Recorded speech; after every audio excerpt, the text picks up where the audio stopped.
Dalam Al-Quran dikatakan setiap kali Zakaria masuk ke dalam rumah kamarnya Maryam, ditemukan ada makanan. Kullama dakhala 'alaiha al-mihrab wajada indaha rizqa, kata Allah. Setiap kali Zakaria masuk ke kamarnya Maryam pasti dapat rezeki. Kata ulama tafsir,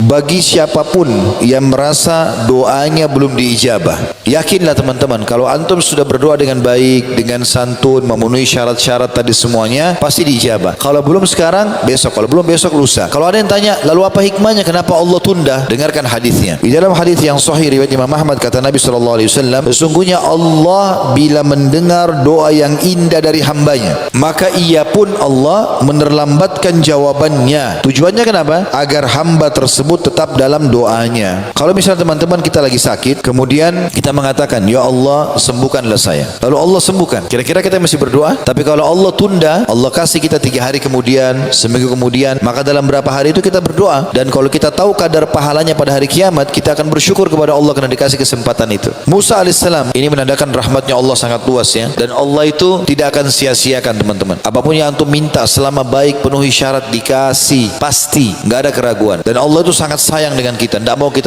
kita susah, nggak mau kita segala macam. Di antara kisahnya adalah, selain kisah tadi ibu yang menyusui bayinya, ada kisah Nabi Musa alaihissalam. Nabi Musa alaihissalam pernah memiliki satu pengikut kaum belum beriman sama dia, tapi tiap hari kerjanya orang ini sudah tidak beriman, caci maki Nabi Musa, caci maki Allah, caci maki Nabi Musa, caci maki Taurat, tiap hari bertahun-tahun. Nabi Musa alaihissalam sabar, tidak ditanggapi sama Nabi Musa. Nabi Musa dicaci maki, jalan saja. Tapi karena sudah bertahun-tahun, satu waktu Nabi Musa nggak sabar juga, belum minta doa di malam hari di sholat tahajudnya, ya Allah ambil alih orang ini, luar biasa nyakitin, caci maki engkau ya Allah, caci maki aku, caci maki kitab Taurat. Maka Jibril datang mengatakan, hai Musa, Tuhanmu mengatakan orang itu sudah diberikan kepada, terserah kau mau berdoa apa, Allah kabulkan. Kau mau Allah tenggelamkan, ditenggelamkan dalam bumi. Kau mau Allah matikan, langsung mati. Mau disambar petir terbakar, Allah kasih, terserah. Maka besok hari Nabi Musa AS lagi jalan di Palestina waktu itu, lewat orang ini, caci maki lagi Allah, caci maki lagi Musa AS caci maki Taurat. Maka Nabi Musa mengatakan, ya ard khudhi, hai bumi tenggelamkan orang ini. Maka Allah pun tenggelamkan sampai ke kakinya, mata kakinya dua-dua terbenam. Orang ini bergerak-gerak nggak bisa. Maka dia bilang, Musa maafkan saya. Kata Musa, tidak bisa. Sekian tahun kau melakukan perbuatanmu ini. Ya ard khudhi, hai bumi tenggelamkan. Ditenggelamkan sama Allah sampai lututnya. Belum semua. Hai Musa maafkan saya tidak akan ulangi.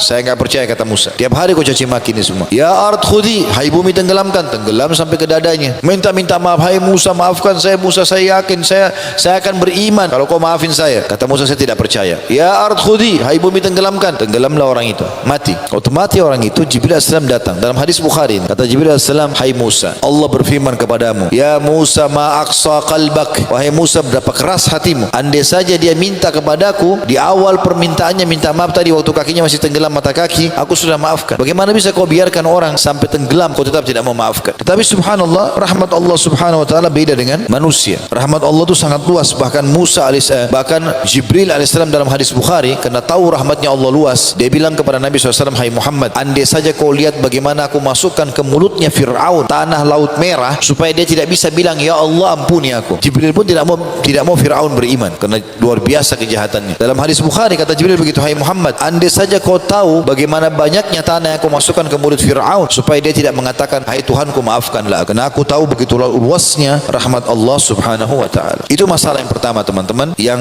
kita perlu fahami. Kalau ada doa yang belum diijabah, berarti Allah hanya menerlambatkan saja. Selama antum sudah penuhi syarat, pasti yakin akan terima, sekarang atau besok, lusa atau seterusnya. Yang kedua, jangan berhenti berdoa selama memang belum diijabah. Ini mirip dengan yang pertama, tapi ini agak kental sedikit. Maksudnya ada contoh-contohnya. Selama antum belum dapat jawabannya, berdoa saja. Kalau yang pertama tadi kan diikuti dengan keyakinan Allah akan ijab, selama itu bagus gitu. Ini juga dikatakan jangan berhenti berdoa. Kita ambil contoh misalnya teman-teman, Nabi yang paling mulia dalam masalah Nabi Zakaria alaihissalam. Nabi Zakaria ini istrinya dia bersaudara sama istrinya Imran, surah Al-Imran ya, keluarga Imran. Siapa Imran itu? Ayahnya Maryam alaihissalam. Jadi ayahnya Maryam namanya Imran, istrinya Imran sama istrinya Zakaria saudara. Jadi Imran sama Zakaria ini ipar. Dari Imran lahir Maryam, dari Zakaria lahir Yahya, Nabi juga ini ya. Nah dari Maryam lahir lagi Isa. Ini semua satu keluarga. dikenal dengan Ali Imran. Mereka terkenal dengan kesolehannya. Makanya Allah gagalkan dalam Al-Quran. Setelah surah Al-Baqarah, surah Ali Imran langsung. Termasuk 7 surah yang panjang dalam Al-Quran. Yang jelas, Nabi Zakaria adalah terkenal Nabi yang sangat soleh. Dan ada kisah uniknya berhubungan dengan doa. Apa itu? Dia teman-teman menikah di umur 30 tahun alaihissalam. Istrinya umur 20 tahun. Dan dia berharap sekali Allah memberikan anak dari istrinya yang 20 tahun ini. Subhanallah, Nabi Zakaria alaihissalam berdoa dari awal nikah, minta dikasih anak dari istri ini. Padahal istrinya mandul. Terus saja dia berdoa. 10 tahun pertama Allah belum kasih, istrinya enggak hamil-hamil. Berarti umur dia sudah 40 tahun. 10 tahun kedua umurnya 50 tahun, belum dikasih. 10 tahun ketiga umurnya 60 tahun, belum dikasih. 10 tahun keempat, 10 tahun kelima sampai 70 tahun. Nabi Zakaria berdoa alaihissalam minta dikasih anak dari istrinya yang mandul. Istrinya pada saat Nabi Zakaria umur 100 tahun, karena dia kan menikah umur 30, dia berdoa 70 tahun, berarti 100 tahun umurnya. Istrinya 20 tahun. Setelah 70 tahun berarti umurnya 90 tahun. Perhatikan, Allah subhanahu wa ta'ala menjadikan Nabi Zakaria sebagai ibrah dan pelajaran. Kalau kau sabar berdoa, aku akan kasih. Kalau punya Al-Quran, buka surah Maryam, surah nomor 19, 10 ayat pertama. Allah berfirman, A'udzubillahi minasyaitonirrajim. Kaf ha ya ain sad. Ini huruf-huruf pertama dalam Al-Quran, hanya Allah yang tahu maknanya atau nama lain surah itu. Zikru rahmati rabbika abdahu Zakaria. Ingatlah, kalau dalam Al-Quran ingat itu artinya pelajarilah. Kalau teman-teman baca terjemahan dan ingatlah berarti pelajarilah. Rahmat Tuhanmu hai Muhammad kepada hambanya Zakaria. Kenapa Zakaria? Ada cerita apa ya Allah? Allah ceritakan. Allah bilang, Inna da rabbahu nidaan khafiyya. Pelajari, ikuti ceritanya pada saat dia memanggil Tuhannya dalam keadaan khafiyya, sembunyi-sembunyi, suaranya kecil. Kata ulama tafsir, kenapa? Firman Allah ini menceritakan waktu umur Zakaria sudah 100 tahun dan dia berdoa, Ya Allah, kasih aku anak dari istriku yang mandul ini. Istrinya sekarang 90 tahun, 20 tahun aja nggak mungkin hamil, apalagi 90 tahun, sudah nenek-nenek. Tapi dia nggak putus asa. Allah bilang, pelajarilah rahmat Tuhanmu hai Muhammad, sampaikan kepada semua umatmu. Malam ini di masjid ini sampai ke Bapak Ibu sekalian kisah ini tentang hambanya Allah Zakaria, yaitu pada saat dia berdoa kepada Tuhannya dengan doa sembunyi-sembunyi karena minta anak, umurnya 100, istrinya 90. Qala Rabbi, apa yang dia minta? Wahai Tuhanku, inni wahanal azmu minni, tulang-tulangku sudah lemah semua. Kata ulama tafsir 100 tahun, sudah tua sekali. Washta'ala ar-ra'su syaiba, semua rambutku sudah putih, enggak ada lagi rambut hitamnya. Walam akum bidu'aika rabbi syaqiyya, tapi aku tidak mau putus asa berdoa kepadamu ya Allah. Penuh keyakinan. 70 tahun ini. Lalu yang terjadi adalah wa inni khiftul mawaliya min warai, dan aku khawatir ya Allah, sebab aku minta doa ini, kalau aku mati siapa yang lanjutin dakwah ini? Wa imraati akhirah, dan kendala utamaku istriku mandul. Nabi Zakaria tahu itu. Allah ceritakan nulisannya, wa imraati akhirah, dan istriku mandul.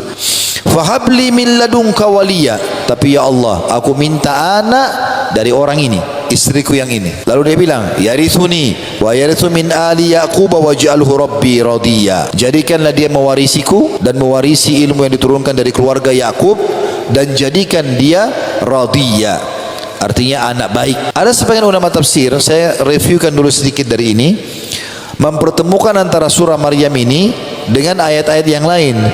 Jadi waktu Nabi Zakaria, waktu Imran tadi ayahnya Maryam mau meninggal dunia, Imran ini gurunya Zakaria. Dalam sebagian riwayat dikatakan begitu. Waktu Imran mau meninggal, dia kumpul murid-muridnya, diantaranya Zakaria. Siapa di antara kalian yang akan menjaga anak saya ini Maryam? Maka jatuhlah pilihan ke Zakaria alaihissalam. Maka Zakaria mendidik dan membesarkan Maryam di rumahnya. Yang unik dalam Al-Quran dikatakan setiap kali Zakaria masuk ke dalam rumah kamarnya Maryam, ditemukan ada makanan. Kullama dakhala 'alaiha al-mihrab wajada indaha rizqa, kata Allah. Setiap kali Zakaria masuk ke kamarnya Maryam pasti dapat rezeki. Kata ulama tafsir, buah-buahan yang enggak ada di Palestina waktu itu. Buah-buah yang enggak ada, enggak pernah orang lihat. Lalu Zakaria tanya, "Anna laki hada?" Ya Maryamu, anna laki hada? Wahai Maryam, dari mana kau dapat ini? Qalat huwa min indillah. Maryam berkata, dari sisi Allah. Inna Allah yarzuqu man yasha' bighairi hisab. Allah memberikan rezeki siapapun yang tanpa hisab. Maka Allah bilang, hunalika da'a Zakaria rabbah. Pada saat itulah Zakaria berdoa pada Tuhannya. Dia minta juga dikasih keturunan. Dari sini ulama tafsir bilang, Nabi Zakaria subhanallah minta dikasih anak, mau laki-laki kah, mau perempuan kah, yang penting baik. Nabi Zakaria tidak rewel gitu. Lalu kemudian Allah ijabah setelah 70 tahun. Di ayat 7-nya, itu 6 ayat tadi semua permohonannya. Ya Zakaria, inna nubashiruka bi gulamin ismuhu Yahya lam naj'al lahu min qablu samia. Wahai Yahya, kami menyampaikan kepadamu berita gembira bahwasanya kau akan mendapatkan seorang anak laki-laki. Kata ulama tafsir, subhanallah, kita kalau minta sama Allah satu, Allah nggak kasih satu, Allah kasih plus plus plus plus, asal sabar saja. Tadi saya bilang di awal pertemuan teman-teman, kalau kita sudah mulai ya Allah, Allahumma, ya Rabbi, berarti sudah ada garis finishnya itu. Tinggal antum sabar saja. Kalau antum sabar sampai garis klimaksnya, maka Allah akan kasih antum lebih dari permintaan antum. Nabi Zakaria minta anak laki-laki ke perempuan terserah, yang penting soleh. Allah kasih dia anak laki-laki, berarti akan banyak keturunannya nanti dan membawa nasabnya, gitu kan. Ditambah lagi ismuhu Yahya, Allah yang kasih nama langsung namanya Yahya. Kata Allah, ya, lam naj'al lahu min qablu samia, belum pernah ada orang bernama Yahya sebelum dia. Ini nama pilihan. Lalu Nabi Zakaria kaget di ayat 8, manusiawi. Qala rabbi anna yakunu li gulam, wahai Tuhanku penciptaku, bagaimana bisa aku bisa punya anak? Apa kata Nabi Zakaria? Wa kanat imraati aqira, yang kendala pertama istriku mandul, udah tua lagi. Betul Nabi Zakaria berdoa, tapi karena lamanya berdoa, maka dia juga bingung. Ya Allah, bagaimana bisa nih? Ya, apakah nenek-nenek bisa hamil? Gitu kan? Seperti itulah bahasanya. Wa qad balagtu minal kibari itiya, ditambah lagi aku sudah sangat tua renta, 100 tahun. Bagaimana bisa punya anak nih? Artinya kalau bahasa kita, spermaku masih bisa enggak ini? Ya. Membentuk manusia enggak? Gitu kan? Masih ada komponen itu Kak dengan umur ini. Tapi bahasanya santun dalam Al-Qur'an, gitu kan? Maka dikatakan, qala kadzalika qala rabbuka huwa 'alayya hayyin.